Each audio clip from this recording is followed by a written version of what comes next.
Evening, everyone. Thank you for coming along to tonight's first meeting of the Council year of the Corporate Scrutiny Review Board. I think it's probably worthwhile just doing some introductions around the room. There's a couple of councillors that I haven't been properly introduced to before, so I will kickstart. I'm Miles Patterson, councillor in Mickleover Ward.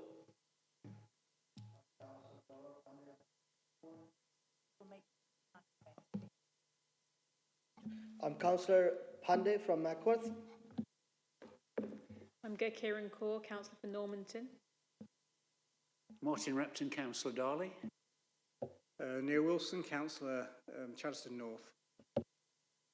Thank you. I'm happy to do officers as well that are here tonight. I'm Jane Godfrey. I'm the Acting Head of Policy and Insight. Hi, good evening. I'm Heather Greenan. I'm Director of Corporate Management. Good evening, Andy Bramwell, Director of Digital and Physical Infrastructure and Customer Engagement. Hi, I'm Lee Haynes, Head of Digital Enablement and Automation. Great, thanks everyone. So we will dive into the agenda. Apologies, I believe we've got Councillor Atwell. Anyone else got any other apologies? No? There are no late items tonight. Any declarations of interest? No? Excellent. Minutes of the last meeting held on the 8th of March. I believe, Councillor Pandy, you're the only councillor here who was in that meeting, so if you're happy with the minutes, yeah, then we're happy to approve those. Thank you.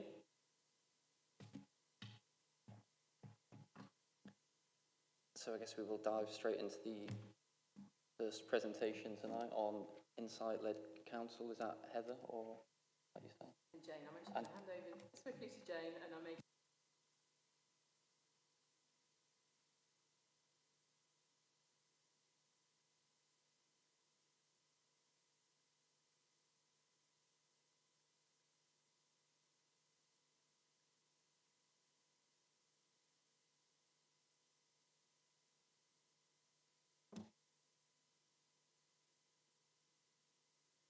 Okay, good evening everybody.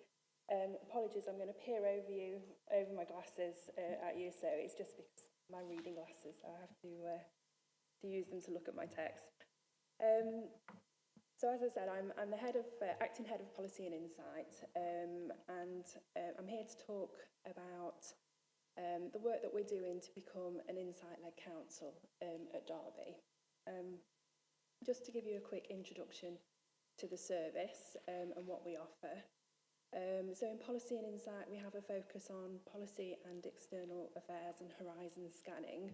So we're looking at emerging government policies, anything that might affect Derby, looking at essentially what's coming out and the priorities and what we might need to focus on. We have a consultation offer where we go out to consult with members of the public, and we offer insight and research and intelligence. So we do a lot of analysis of data and publish benchmarks analysis, and we support services with statutory submissions, and that includes all the school assessments that are happening at the moment. And just to touch on sources of insight for councillors, you may be aware of Info for Derby, and that's an external site that we manage that's providing data around demographic and socio-economic characteristics of Derby and our citizens. We also have data on there for health, environment, crime, the economy, and we use data sources such as Public Health England and the Office for National Statistics, police data, so lots of external data sources that's available for everybody to have a look at. Internally, we have a report library, and that holds the data that I was talking about previously. So we literally have hundreds of reports on benchmark statistical analysis where we've done the statutory returns. We have the consultation reports.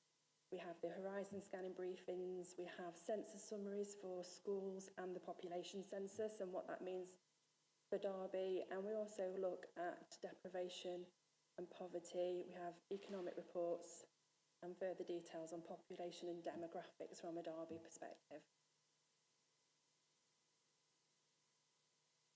And a couple of more sites just to highlight.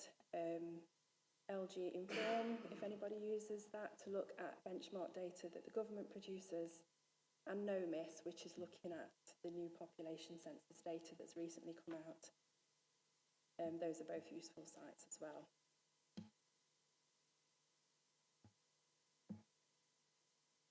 So it's a good 2 or 3 years ago now, we started to review our data strategy.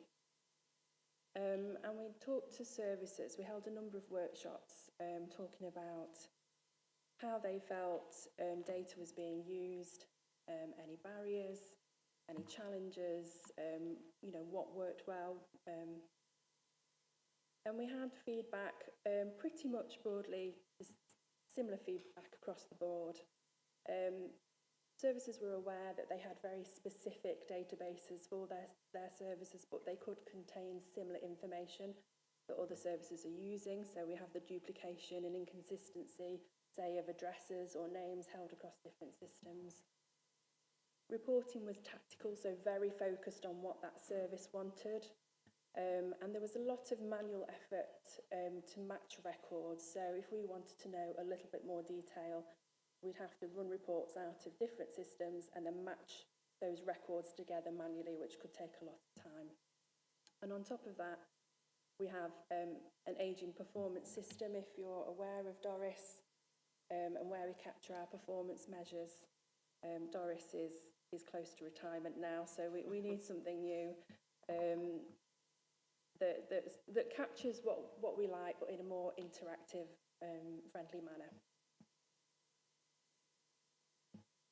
So the opportunities that came out of this review was to look at integrated records, so where we're having a single version of the truth, and that would improve our data quality in systems and therefore the amount of manual intervention that needs to go into looking at data. And that would mean we'd have more strategic reporting across services and council-wide priorities rather than those very service-specific outcomes. And that could improve our sharing and analysis of the data and help us to inform our decision-making. So as a result of this, we developed the Insight-led programme. And that focus is about becoming a data-driven council and having that single trusted version of the truth to inform our decisions. It's part of the Working Smarter portfolio. So we're focused on making the council more efficient and effective and looking to deliver value for money for our citizens and stakeholders. And work streams as part of that programme cover data design, there's a technical work stream, performance and reporting, and then we're looking at people and culture, because this is quite a culture change in the way that we're using our data as insight to inform decision making rather than just looking at figures and statistics. Okay, so bear with me because I'm going to try and explain this in a balanced way, so I give you enough detail but not too much. So as part of the approach to becoming an Insight-led council, we wanted to integrate records. So we have built a proof of concept, which is where we've pulled together records out of a number of systems to have that single version of the truth. So what you can see on the screen is the dimensional model that we started with, and what we wanted to focus on was the 4 areas. So a person, an individual, a child, a citizen of Derby, an activity, which could be a service intervention, or it could be a cost or a value, a property, such as a household, or it could also be a school, or a location such as a bus station or a park. And then a service, so we could talk about internal council services, or that could be external services such as the police or health. And then on top of that, we have some contextual data, such as linking to the weather, or the calendar, or events. So to give some examples, we could look at a household, and we could look at all the individuals, children and young people and adults linked to that household. So we have a virtual family, and that's based on the activities that our services are undertaking with those individuals. Now, that doesn't give us a whole view of that household, because there may be some individuals that we're not involved in, but that gives us an idea of what's happening in that household, and that's looking at it from that perspective. But we could also slice it a different way and just look at a certain activity and which services deliver that activity and whereabouts in the city are those activities delivered. Or we could look at a building such as a school and the pupils that are attached to that school and the activities that attach to those pupils and the services that are working with those pupils, or activities that happen at a bus station, or if it's a bank holiday weekend and it's sunny, what services and activities are happening around a park location and what impact does that have on the council and our services. So we built it with all of those scenarios in mind so that we could actually expand this out in different ways. The data that we focused on was for supporting families framework, because supporting families does cut across a number of services. We know we have a lawful basis for processing that data because it's data that we process very manually. And also there's government expectations that we integrate records as part of that programme. So that was a good starting point. And we took extracts from our social care system, so both adults and children. We have education data, youth offending data, the post-16 activities, which is NEAT type data, employment, financial data, and address data. We pulled that together in a data warehouse and we matched the records to give us an integrated view. And then we can look at that from, like I say, people, places or household, and things that happen. And that data is refreshed overnight. So whoever runs or opens that report in the morning, they have an up-to-date view of data that's available to them. Now, ideally, this would be where I give you a demo of the system and what we've built. This isn't really the right forum because you're not going to be able to see it very well, but what we are going to offer is some drop-in sessions. If councillors are interested to have a look, we have an obfuscated view so that we are safe to show you how the system works without actually sharing any data with you that you're not able to see, but you would be able to get an idea of how we've integrated the records and what the view is like. But just to touch on what we've built is we have a strategic summary which all managers in the council will be able to look at because it's data that we would publish. And then we have more service-specific data that's linked to supporting families. An example of that is where we'd look at instances of domestic violence and abuse in a household, where there's health problems, children who need help, risk of worklessness, financial exclusion, children who aren't attending school, and crime and antisocial behaviour. So those are some supporting families indicators. It's not all of them, but it's some that we chose to do for this and to match in the background. What you're able to just about see at a distance is how we've shaded how many activities, and we've RAG rated them. So those are lists of individuals, how many activities are against them in those categories, and then whether they could be a supported family or not, and whether we should be working with them. And as you move through the records, you'll see all the data from the different systems that we've connected to on one page, and that tells you all the activities, all the different categories that they tick, and that gives you a projection of numbers of activities that we could have going forward. We have very interactive maps, so you could highlight different wards and it tells you the number of activities or individuals or households in those areas, and how many of those activities again against those. So it's an incredibly interactive, integrated system. So we'll send out some dates so that if people are interested, come along and have a look at it, because it doesn't really do it any justice looking at static pictures, but I'm not sure it would have worked in this scenario. I think you'd all be sort of squinting at the screen trying to see it. But we had a soft launch from the 1st of March. We had some really positive feedback, which you should never really sound surprised about, but I think we were quite taken aback by how enthusiastic services were and officers were, and could see really the art of the possible and the potential of how this could help their service, which was just such a positive. And I think that just the feeling that, you know, having an integrated record, they've been waiting for this for a long time, and where they could take it in the future, and potentially other data sets that would be helpful for them to see, but that would be dependent on obviously GDPR and the governance and the lawful basis of joining data sets together. And the immediate benefits that came out of this from officers using the platform, and I think one of the biggest things for me was the saving time on referrals. So something that could have taken them half a day of service managers emailing out to each other saying, are you aware of this person? We're going into a meeting, we've had a referral. They search through systems. It's all there at their fingertips. They can see the information from all of the different source systems on one page. And that they can look at these families ahead of vulnerable meetings where they're preparing to go in. And they have all the information there that they can discuss as they're on the panel.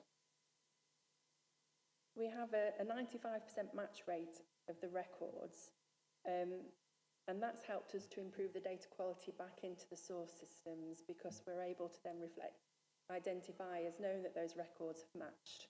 And that in turn helps us improve our statutory reporting and submissions, so the data quality improves in there as well. And all of this is reducing our time as officers and the manual work that we have to do. And then there's that early identification, that RAG rating of these individuals, these children, these families are meeting these thresholds, or they could be on the verge of a threshold. So it's managing that demand and predicting and forecasting where that demand could come in the future. And, you know, could we, going forward, could we put a cost, could we allocate costs to services against that? Could we look at provision? And that's how we'd inform the decision making. Just looking at this from a wider context, having a single view of a customer is talked about in lots of different circles. There's lots of webinars, lots of conferences. Experian picking up on some surveys they've done with local authorities. So they've put here that only 8% of local authorities have a true single customer view. I actually think that's quite impressive that 8% have managed to do that, because it's quite a significant piece of work to try and pull everything together. We're somewhere in that 48%, so we're managing to connect a number of records, but obviously we don't have everything in one place at the moment.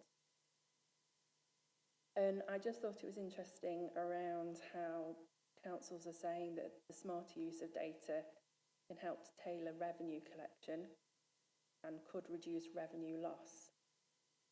I would also flip that and suggest that it would help councils understand citizens and any debt issues that they have, rather than looking at us collecting the revenue.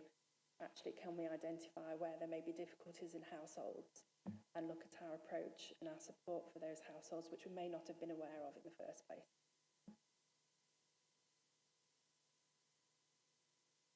So next steps in this programme, we're going to continue to roll this out to services and gain feedback. We have some demos, we have training videos as well that we can share with you if you don't manage to make it to a drop-in session, so you can have a look at how the platform is used.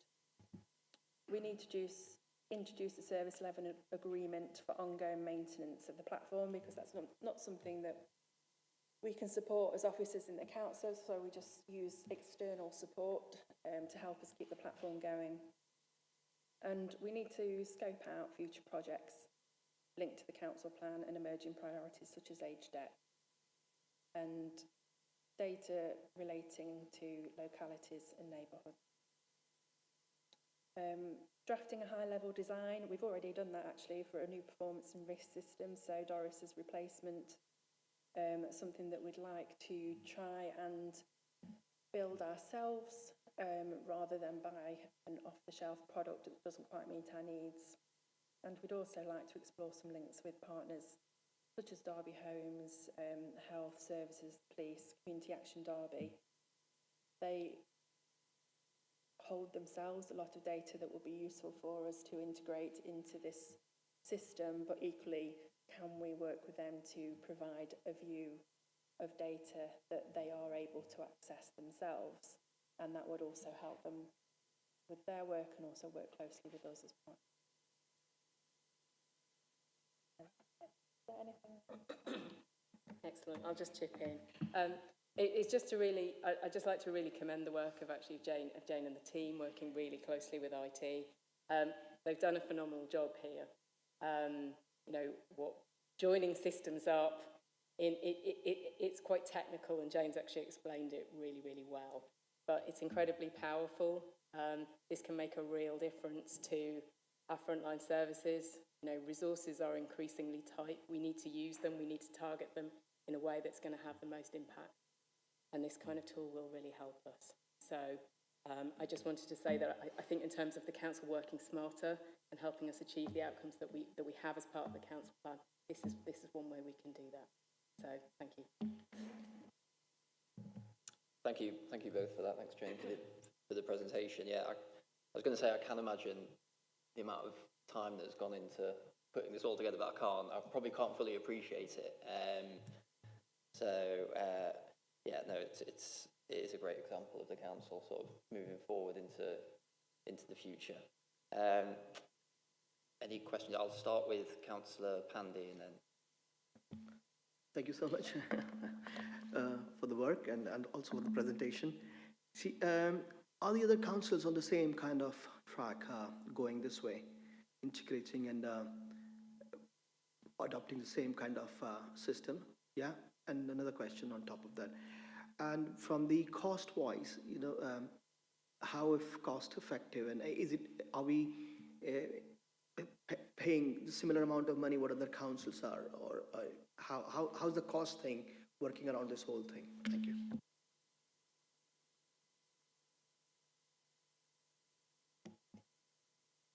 Yeah, so there, particularly around supporting families, there is an expectation from government that we begin to integrate records and make programmes such as supporting families business as usual. It shouldn't be seen as a separate piece of work and a separate service. It should be it should be touching all of our services really to support families.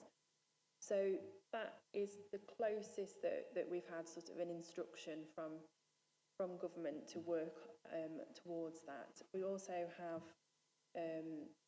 audit inspections as part of supporting families programme. So there is an amount of funding towards data processing and data integration from government, and when they come out to audit supporting families, they are keen to see our progress, and they could make a decision to withhold funding if they don't feel like we are working towards this. And we've been looking at webinars and sort of show and tell webinars from other councils for a couple of years now. So everyone's approaching it in a slightly different way, depending on the resources that they have available or the funding that's available, depending on the size of their authority.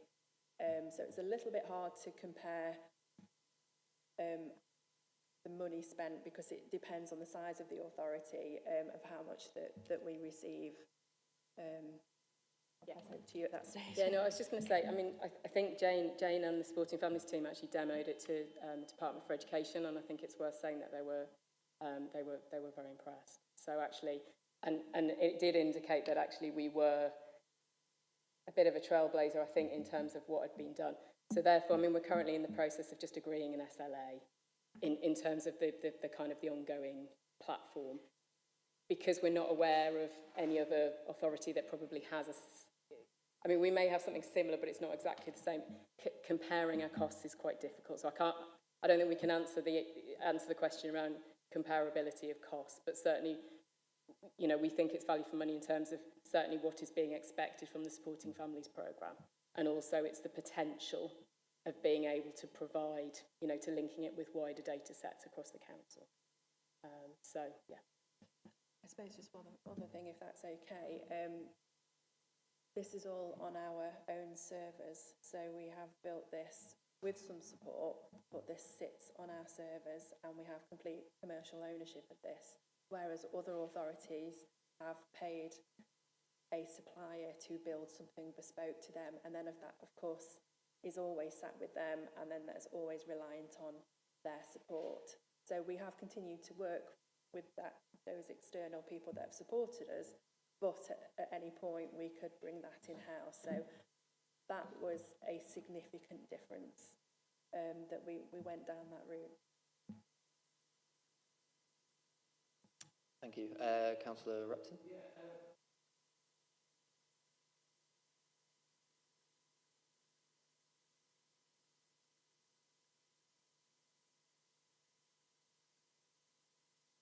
I'm bound to ask, say, but just thanks very much for the presentation. Looks very good and very useful in helping us work more effectively and more efficiently. But what limits are there, and if any at all, and are there any downsides? That's the first question. And what protections are there to avoid leaks or abuses? Because you did say that some authorities have external suppliers, is that correct? Hopefully they're not any Chinese companies. I'm joking with that aspect, hopefully, we can all share. And then you talked about links with the police and health. That's going to be quite a challenge, isn't it? Because that's always been a challenge in getting them to share their information with us. And also because, like my first question, is trying to protect that information. So it's basically about what, if any, downsides are there. There may not be any, but I'm sure you'll tell us, or limits. And what protections are there to avoid abuse and leaks? And about how great is that challenge in terms of trying to share information with agencies like the police and health? Thank you.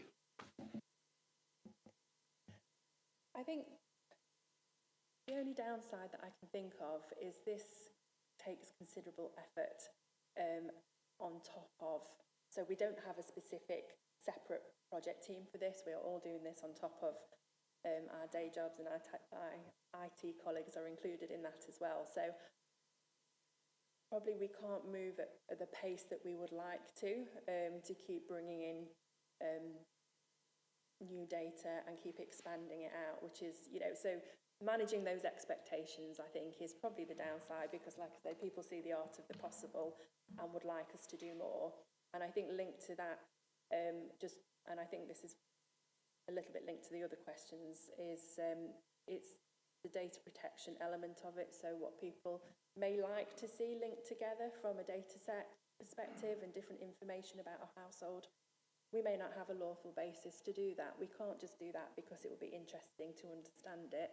We need to do it for a purpose. We need to have a...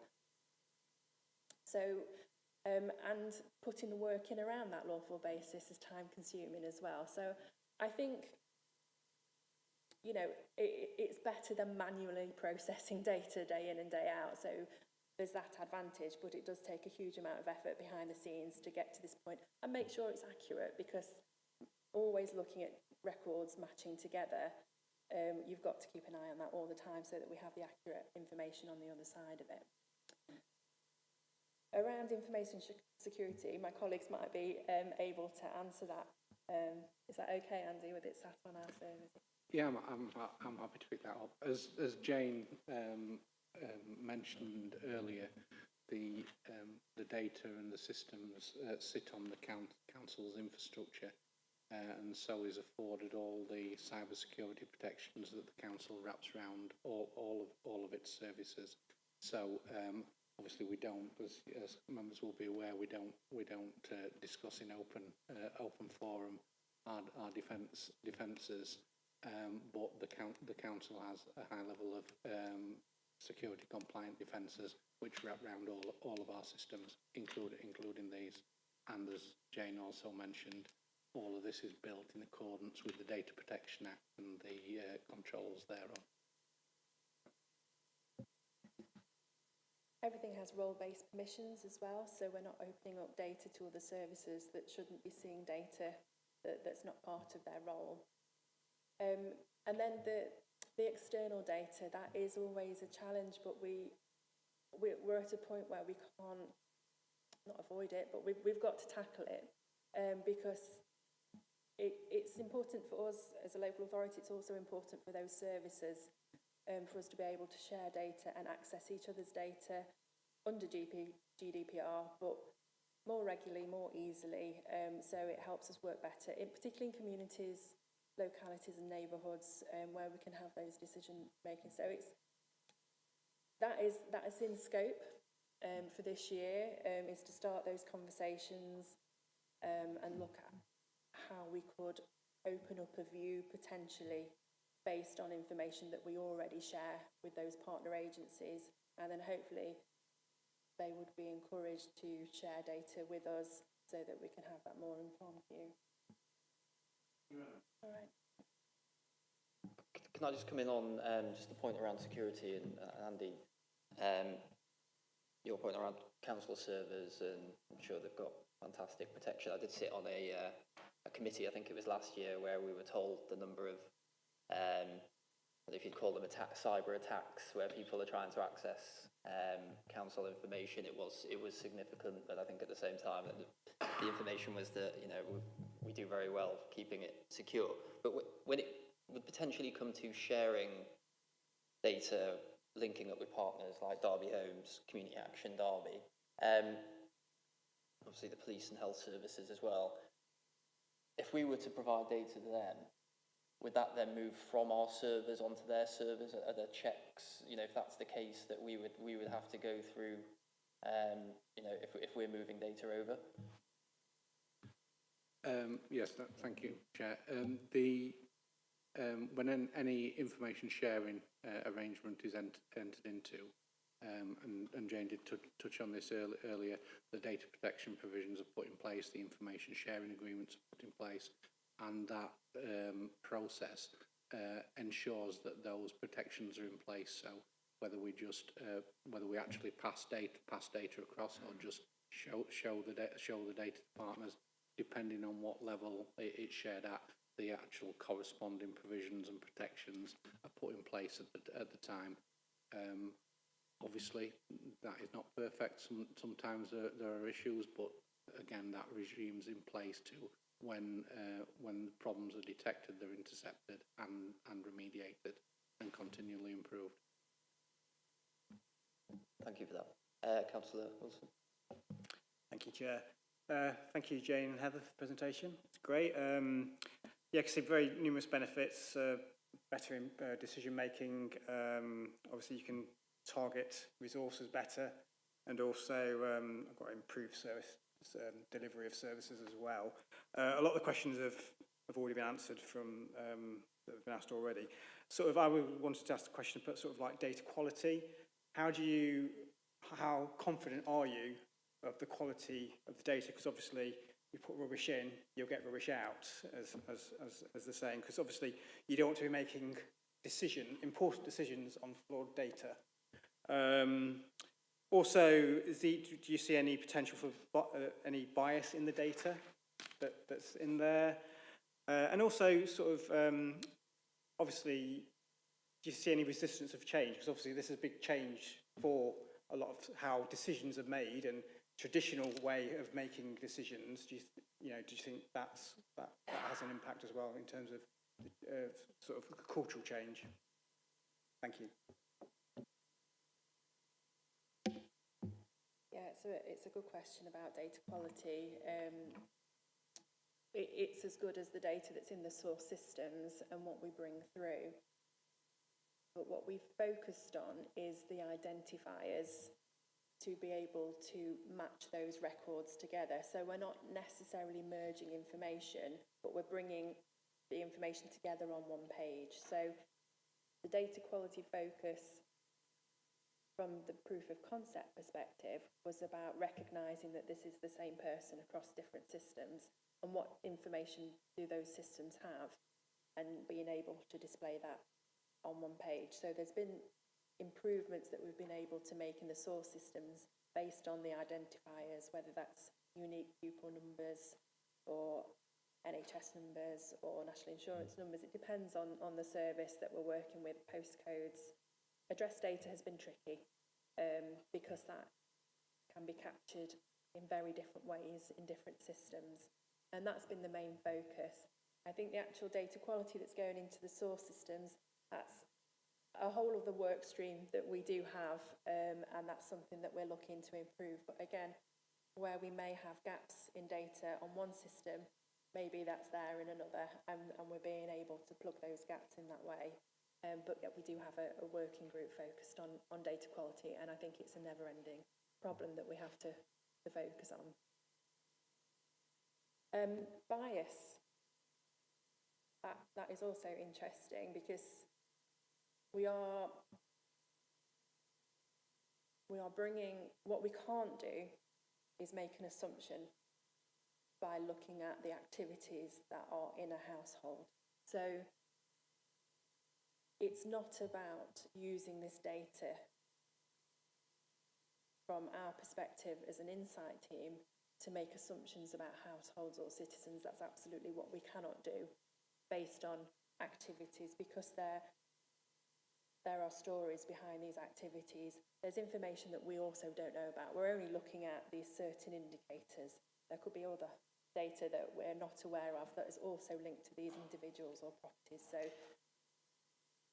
we can present the data, and then it's for the services to use this really as a tool to understand that there are other services involved. So to have that picture, so they may only be aware of a child being excluded, but actually when they look at the household they are in, they can see other information. So potentially there could be other children that are being excluded in that household. There could be drug and alcohol problems in that household. And that helps them then to open up the discussions with other services. But I think being mindful of not making an assumption in the way that we summarise or analyse the data. So I think that perhaps sits with my service to not have that bias, whereas the frontline services would use this as an information tool and just help them to get on with their day job a lot faster. Decision making? Yeah. Excuse me. I think the culture question is the key one from my point of view. We're on a journey. We're on a journey. I think about the way that we use insight and we see insight. We've done a lot of we've done workshops with services to just try and understand, I think, how they're using data, and I think it's still variable across the council in terms of that use of data, to be fair, and at different levels. I suppose what we are doing and through our insight-led programme is just increasingly trying to promote that kind of the focus on good quality insight to inform every decision that's made. One of the key issues that I think we've identified is just around skills. So actually using data does require some skills. So, we can present things in different ways, but actually, occasionally people do need to use a spreadsheet. For example, they might need to filter it. And one of the things that we've picked up is actually it's ensuring that everybody, who does actually need to use data has the right skills. And so that is certainly something that we're focusing on. But I think as we move forward, the people and the culture aspects is certainly something that we're picking up just to try and I think, ultimately make greater use of not just this tool, but overall we have a wealth of insight across the council and with our partners. And, the only way we will, I think, deliver some of the outcomes that we want to see in partnership is by, using that effectively. So again, we're on I think, we're learning every day about it. Thank you. Thank you. Councillor Core. Yeah, I think you pretty much answered what I was going to ask, but I think the fear with any sort of big groups of data is generalisations being made, profiling, etc., especially if protected characteristics are involved. But as you said, it's a process, so it'd be interesting to see what kind of checks and balances are brought in to kind of make sure we don't use it in the wrong way. But thank you, yeah. Thank you very much. I think it's a really exciting piece of work, and I hope your drop-in sessions as well are successful and we get a good turnout from councillors.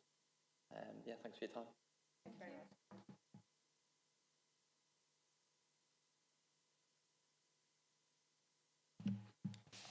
much. Next item on the agenda is I believe that's you, Andy, digital by default and AI services.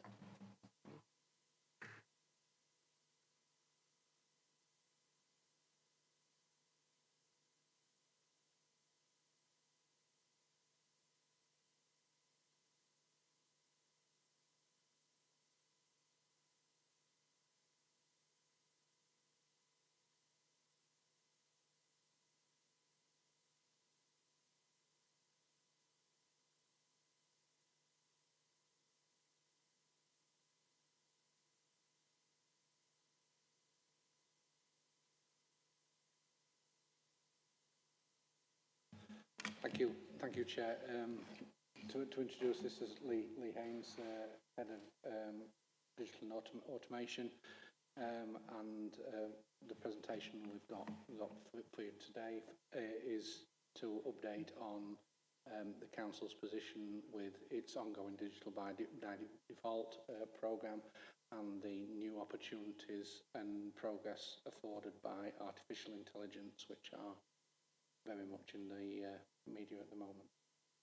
Hand you over to Lee. Thank you. So, as Andy said, this is about digital by default and AI services that we sort of use within the council. And as the quote says, what we try and create is digital services so good that people prefer to use them, and then the key part is, but not excluding the people who can't. So where have we been over the last 5 years? So this is where we started with our digital by default journey. So what we wanted to do was make sure all public services were accessible from one place. So we already put in place on the website a single secure account to manage the relationships with the council. This is about giving modern citizens digital service expectations. So if you think the likes of Amazon, DVLA, GovUK, this is what people now become to expect. And it also gives people access to 24/7 services rather than just the normal 9 to 5 that people used to before. Now, as we sort of look at new technology, we can start to use emerging AI technology, which wasn't around before, and enable people to stay informed and engage with the council. One of the big parts of digital by default is about making sure that we can fulfil someone's transaction in one go and make sure everything is digitally joined up. And it's about helping the council reduce costs and protect services, and also release resource from administration to deliver complex citizen needs. Now, how have we gone about doing this? There's quite a few game-changing capabilities that we've been able to put in place. So as I mentioned earlier, we've got the secure citizen account that we've now got in place, and we've also got secure partner and staff accounts. We've got, I won't mention out all of these because there's quite a big list here, but we've got other things like we've got the single front door. We want to aim to get everybody accessing council services through one front door. We've got artificial intelligence and web and telephony chat that I'll talk about later. And also there's also things like ChatGPT and robot process automation that we'll start using as we go forward. This slide's quite useful because it shows you sort of the cost effectiveness of sort of putting in digital by default solutions. So based on research, historically it's about £9.11 for a face-to-face transaction. But if something gets made fully digital, it reduces it massively to about 9p per transaction. So from a cost-saving point of view, digital by default is a massive way forwards. This slide is to show about which front door for which citizen. So as you can see from there, at the moment there's lots of front doors and the ways that citizens can access council services.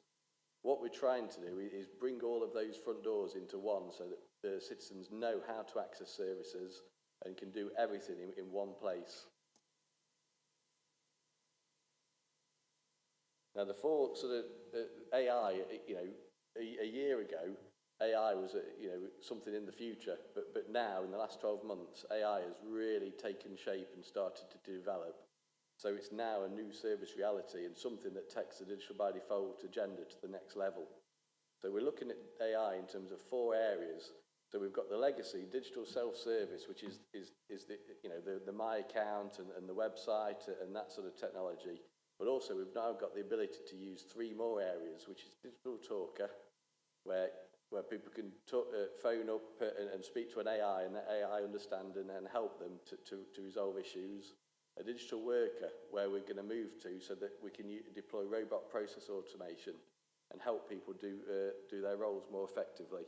And then moving forward, the next phase will be digital thinker, where we can use the AI to sort of understand what people's needs and behaviours are and then act accordingly to help them get this service that they need.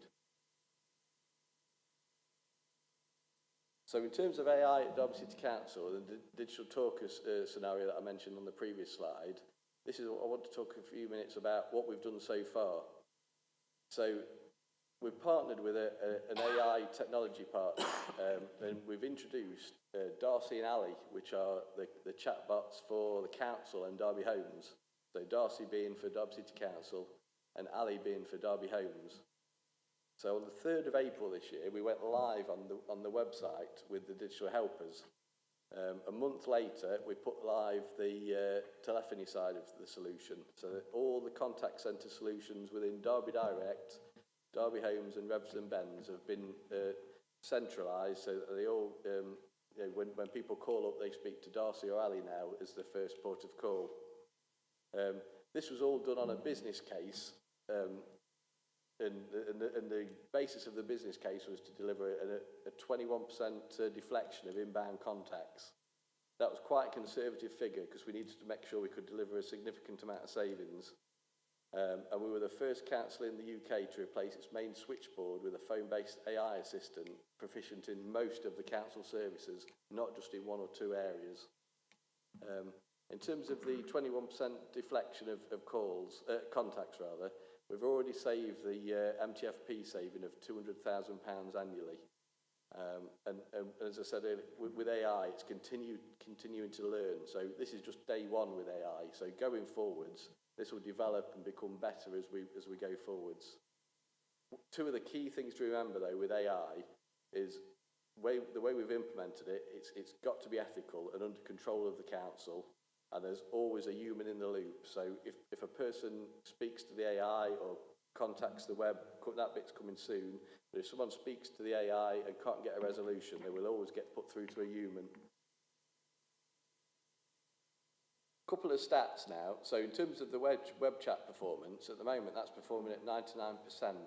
So it's been live again since April, and combined with Darcy and Ali, again on the council and Derby Homes' side, there's been about 14,000 questions asked so far. That turns into about 8,000 conversations, and the difference between a question and a conversation is a question is a single question, whereas what Darcy and Ali allow you to do is ask multiple questions. So that's where a conversation comes in. It's quite key as well that obviously with it being on the website, quite a lot of the questions are out of hours. And that's 33% of the questions at the moment. So it's going from enabling services to be available 9 to 5 to 24/7. And at the moment, this is without any sort of public marketing of Darcy and Ali. So it's more of a proof of concept and a soft launch at the moment. And in terms of the phone performance, as I mentioned earlier, that went live about a month later. So at the moment, the performance is about 45% deflection rate. So this is performing much better than the agreed target of 21% at the moment. You'll see there that there's 108,000 questions been asked and 62,000 conversations.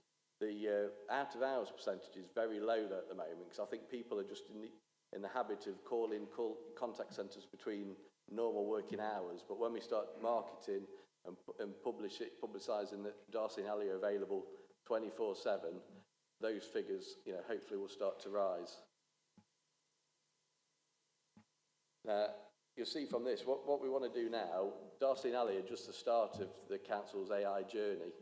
So there's lots more opportunities for the council to look at. And some of these are big opportunities for cost savings and delivering better services for the citizens of Derby.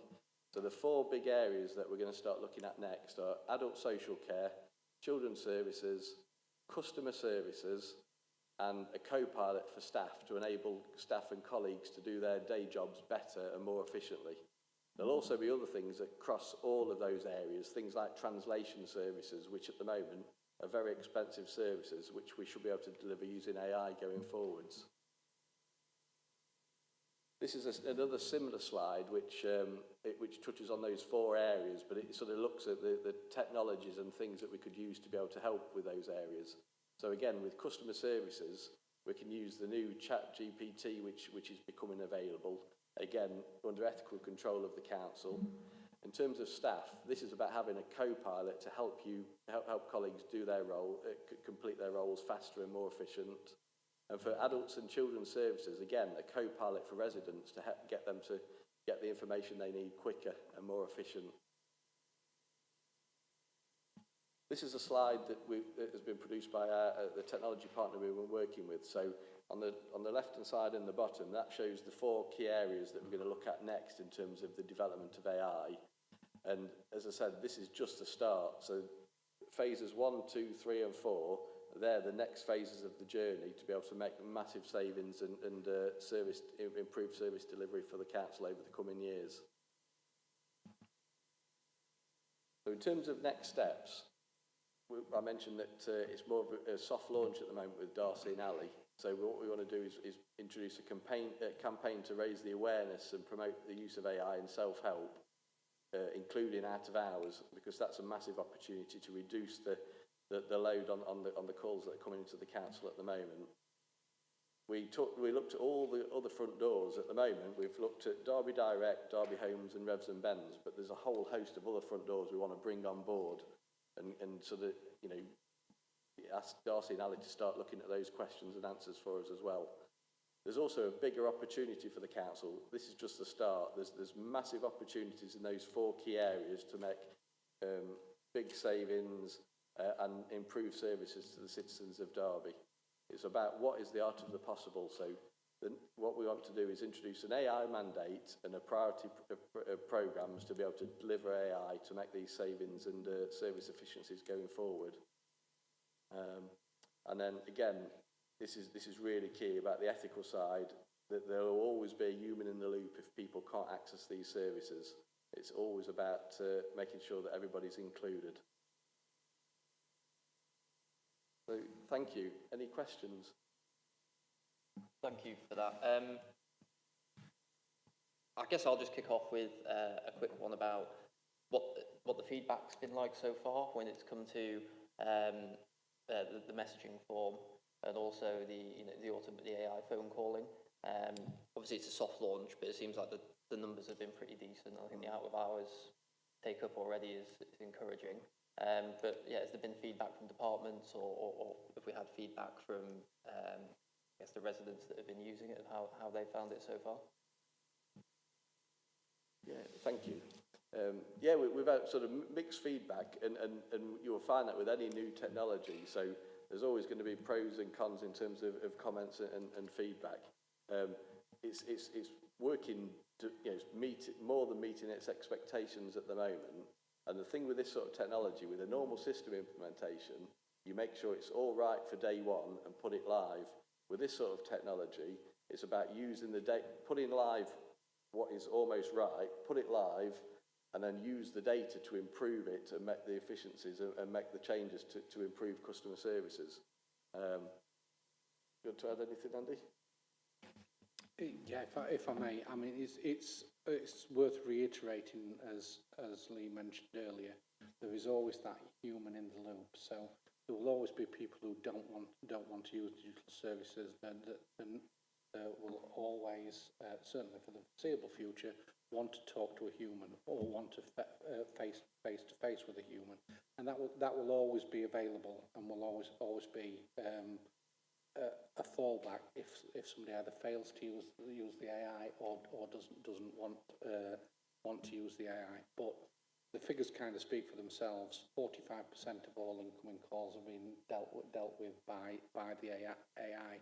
that far exceeds expectations. So dealing with the other 55% with either traditional channels, perfectly happy to do. Thank you for that. Councillor Cole? Yeah, you made a quick mention of translation services. I've often found that people who have approached us in the past to because they need help accessing the services, it's not a case of them not being able to use the apps or use the chatbots or anything like that. Most people are quite smartphone savvy nowadays.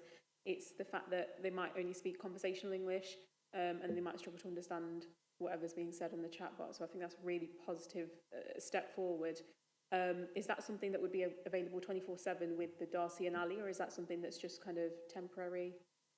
No, it's something that we've got in the pipeline to develop, and there'll be two parts to it. So the first on the website, when that goes live, you'll be able to type into Darcy or Ali a question in a different language. It will answer it in a different language. And then also, if it takes you, because obviously on the website, it can use the advantage of going off and taking you to another web page or a link. So what it can do then is translate that page to that same language as well. So it's a future development, but it's something we're aiming to do as part of the pipeline. So that's on the website, and then on the phone, that needs a bit more scoping, but the plan would be to do something very similar. Yeah, that sounds very positive. Thank you. Thank you. Councillor Wilson? Thanks for the presentation.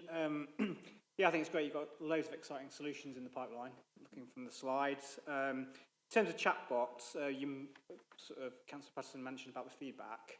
I know because I thought I'll try it myself before. Because obviously on the web you can give the thumbs up, thumbs down feedback. Obviously I'm guessing that's recorded and you're looking at that data and feedback. And also I think on the telephone system it asks you, was this, you can say yes or no, good or bad kind of thing. So is that data being monitored and recorded, and obviously I'm guessing that will be brought to a committee at some point, or? Yeah, so it's a really good question, thank you. It's all the data is collected, it's all anonymised, and that's how we push this product forward. So we use the data to identify, say, which are the questions that are working well and customers are getting the answers from, which are the questions that people are putting the thumbs down and this isn't helping them and they have to go through and speak to a human. So then that's every month when we get that information, we can say, look at the top 10 questions that aren't being aren't helpful, and put things in place, either give them the right answer, change the links or tweak it to do what we need to do. So we've gone live with it. This is always now going to be a continuous journey to make it better and just continually improve it. So thank you.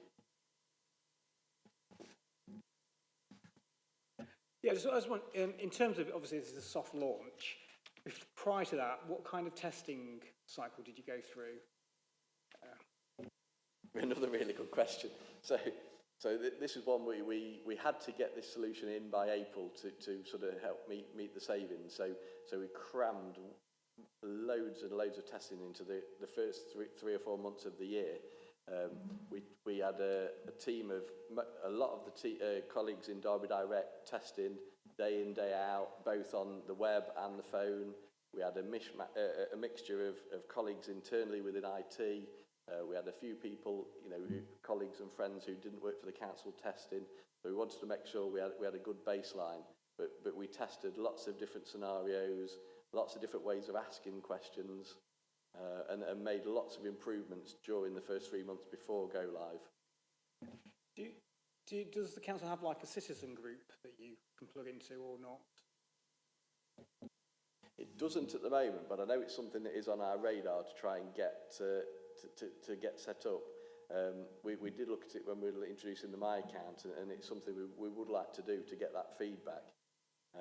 Obviously, we've had some feedback from other people since we've gone live, and we've tweaked the system based on that feedback. So any feedback is really useful.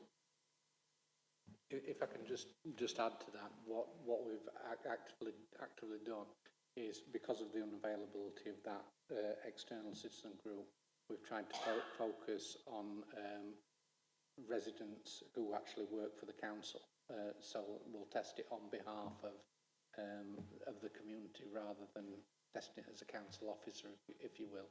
So they actually ask the questions that they need to ask for their home life, and that all gets fed into the testing as well.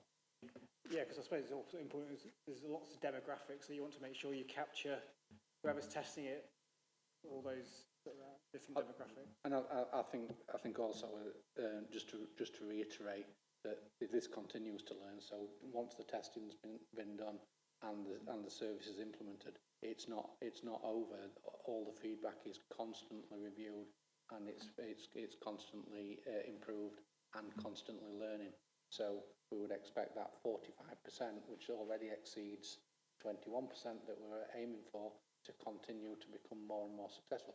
It will never be 100% because there will always be people with more complex needs, and we will always have humans there to actually deal with that.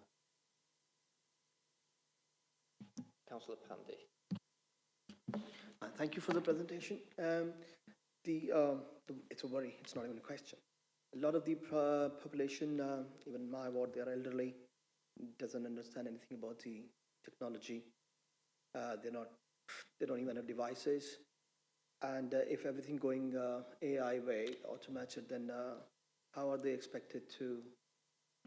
We are reducing face-to-face and everything, isn't it? So how are they expected to get in touch and get their queries resolved? Thank you for the question. As I mentioned earlier, there is always that fallback. So we don't expect, and nor are we targeting to expect, that everybody must transact with the council or any part of society digitally. Those who can't, or those who won't, or just don't want to, will always have the availability of speaking to a human by either telephone or by face to face, or some other emergent channel, and that has continued to be supported. What we do is size that. So if, for example, we get to a position where we have 90% of all transactions with the council where people want to use the digital channels, then the face-to-face and telephone opening hours can be modified accordingly. But as I say, that's as this develops and as we understand what the demand is for the face-to-face and phone channels, and we'll modify accordingly. I'll try the number and I'll see if they understand my accent. I would say please do, and also a fail is positive if it doesn't know the answer to the question. If it doesn't understand, I tested it myself because I have a different accent to some people in Derby, and it's part of that learning. That it might fail once, but next time it will get better at it.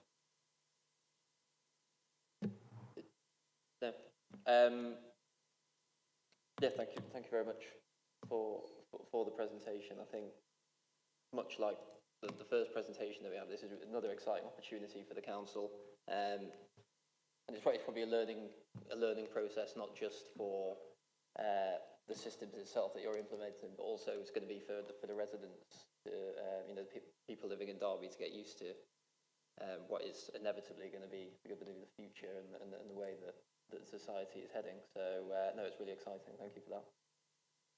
Thank you.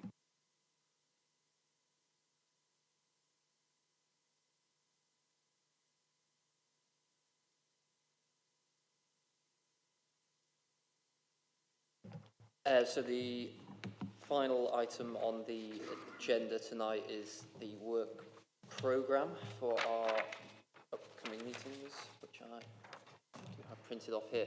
So Councillor Pandy and I did meet with officers a few weeks ago and initially booked in some upcoming topics.